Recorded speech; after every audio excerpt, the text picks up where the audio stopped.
Première étape, nous allons remplir de l'eau pour arroser ensuite le menhir avec.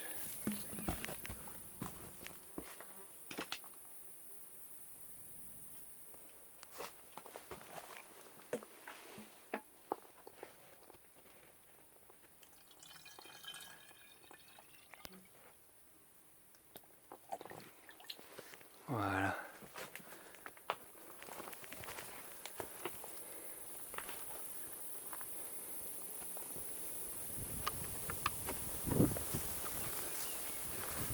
En avant. Après l'eau, on prend aussi les fleurs. Voilà.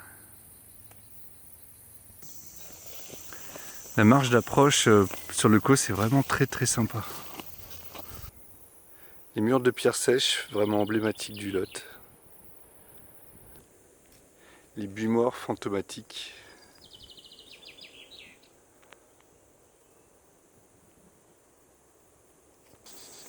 Le croisement qu'il ne faut pas louper. Avec la petite flèche sur l'arbre, voilà. Elle ne se voit pas du tout. Hein.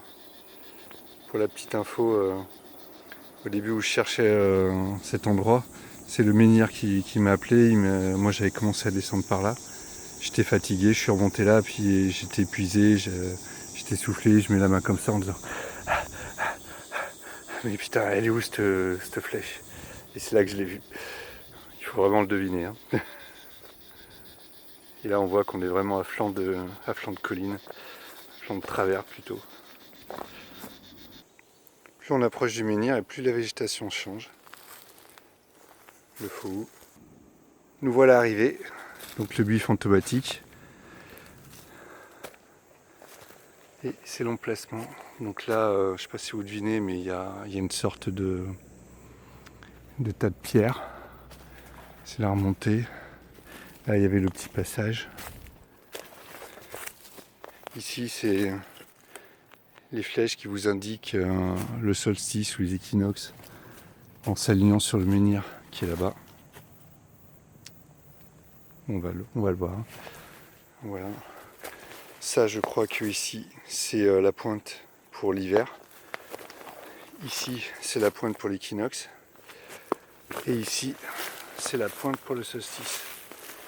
C'est-à-dire que si je me plie ici, je vois le menhir en face. Donc là, il y a un arbre qui est devant. Mais si je prends la pointe, le soleil qui est là, je ne sais pas si vous le voyez, en fait, il va se coucher comme ça, cette nuit, et il va disparaître derrière là-bas.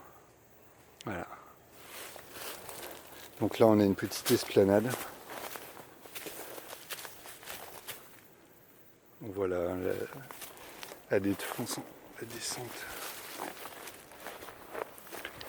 Donc voilà la petite esplanade qui est derrière le menhir. Coucou menhir.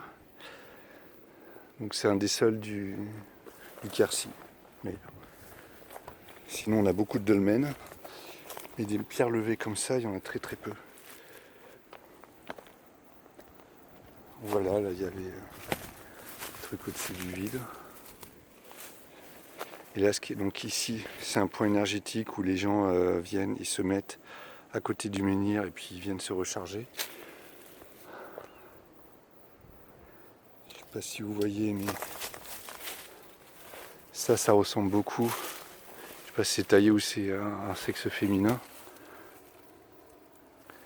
Donc c'est un peu le culte de la terre-mère. Voilà. Par ici, il y a des milliers d'années, il y avait un arbre gigantesque, donc qui est mort depuis, mais dont il reste l'empreinte énergétique. Je vais faire de l'escalade. Hop, hop. Ici, c'était un chemin qui continuait tout le travers,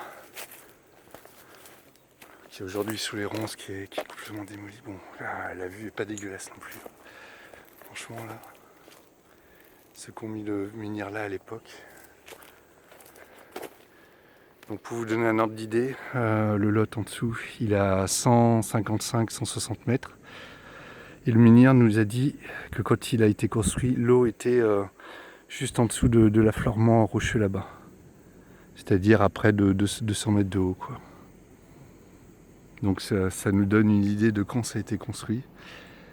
Moi j'estime c'est soit moins 9000, soit moins 7000. Moins 5300 je pense. Mais je pense plus pour moins 7000 parce que comme je le dirais tout à l'heure, ça ressemblait plus à des Atlantes qui étaient venus là.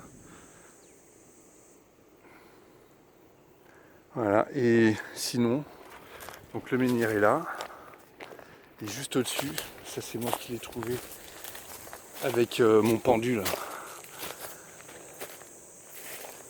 Que je le retrouve de mémoire, c'était par là. Bon, je sais pas, je referai le point, mais il me semble que c'était par là. On voyait bien le rond en fait, et comme une sorte de puits. Je pense que ça doit être dessous, mais il faudrait creuser.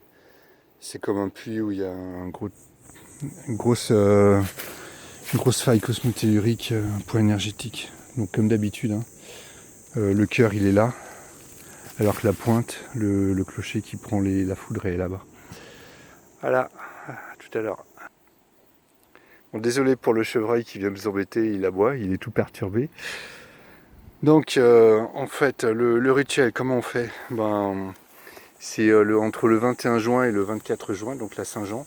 Il y a les 3 jours de montée en puissance énergétique, sachant que le soleil est au plus long de l'année, c'est-à-dire que s'il se couche par là-bas, il se lève 90 degrés plus haut là-bas. Donc mon smartphone n'est pas assez... Donc en fait le soleil fait comme ça dans le ciel. Voilà. Il fait un rond en fait. Hein.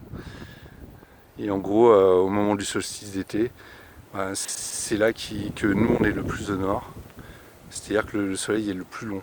Et en fait, il se couche là, il revient 90 degrés plus loin, etc. Puis après, tout le reste de l'année, il va s'éloigner, etc. Jusqu'à être au minimum. Donc c'est le menhir qui nous l'a dit, hein. On lui donne les fleurs. Voilà. Voilà. Il fait des petites papouilles. Ok, et maintenant, on va le purifier. Donc l'eau qu'on a pris tout à l'heure dans la petite caselle, lac de Saint-Martin.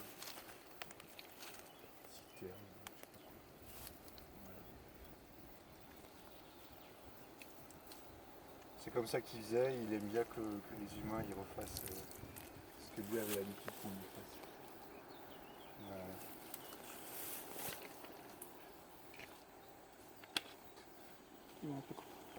Voilà. Ensuite on s'assoit et on papote à l'ombre du truc, tranquille. On se recharge en énergie. Bon, du coup, je vais vous parler un peu de l'histoire qu'il nous a racontée, que ceux qui l'ont construit nous ont raconté par médiumnité en se canalisant. On peut le faire à distance, hein. Nous on n'était pas là quand on l'a fait. Donc c'est plutôt des peuples qui ressemblent à des Atlantes. Donc leur terre avait disparu dans l'océan. Et donc ils migraient depuis Saint-Jacques-de-Compostelle. Ils envahissaient pas parce que l'Europe était complètement sous les glaces, donc elle venait de dégeler. Donc c'était un pays vierge à reconquérir, à coloniser, non, à s'implanter et à vivre dedans, quoi.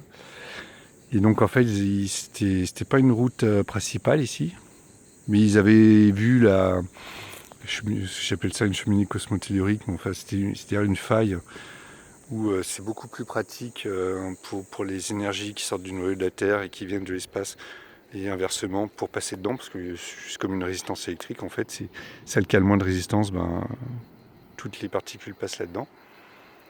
Et donc en fait ils sont venus là, ils ont fait le détour, ils ne sont pas vraiment implantés une grosse cité, mais voilà, ils avaient cette pierre là, je ne sais pas si vous la voyez au fond, et donc elle canalise les énergies du lieu en fait, de tous les environs. Alors, est-ce que le fait qu'il y ait un cingle ici, ça aide à canaliser les énergies? Je sais pas. Un cingle, c'est juste la rivière. Putain, en fait, elle passe derrière, elle vient là, elle fait le tour, elle repasse là. Voilà. Et ensuite, elle part par là-bas et puis elle remonte. Je peux pas vous dire où c'est parce qu'il veut pas trop qu'on dévoile, mais ceux du coin devraient reconnaître cet endroit.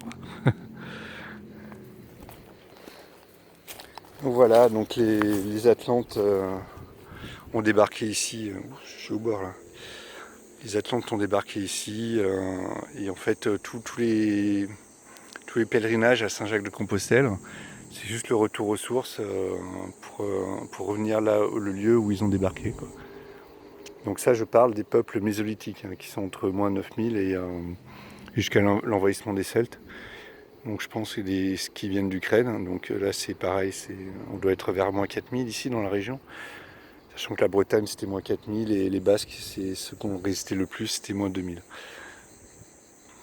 Moins 1800, moins 1600, c'est pas trop. Peut-être qu'ils ont profité des derniers passages de Libéraux. Donc voilà.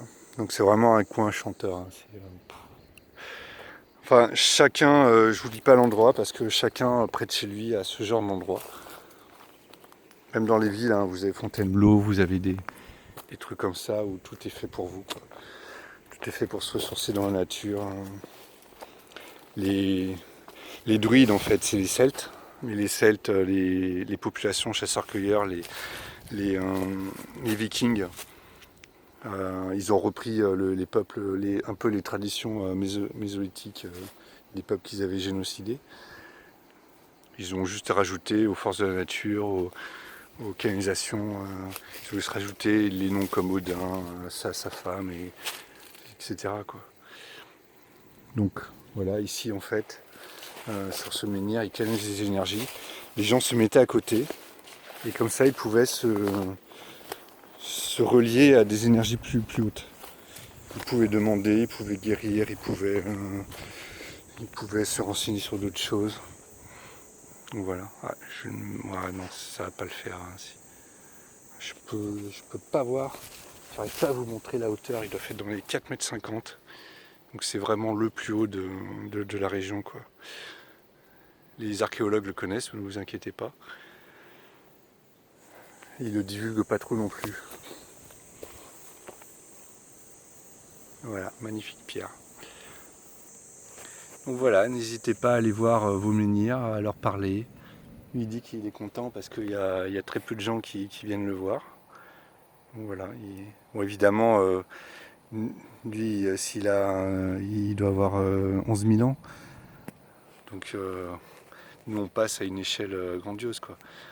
Ce qui était rigolo, c'est quand il nous décrivait que l'eau était au niveau de là-bas, là. Donc juste au niveau des arbres. Si vous voulez, là où ça s'est éboulé, c'est parce que l'eau était montée là.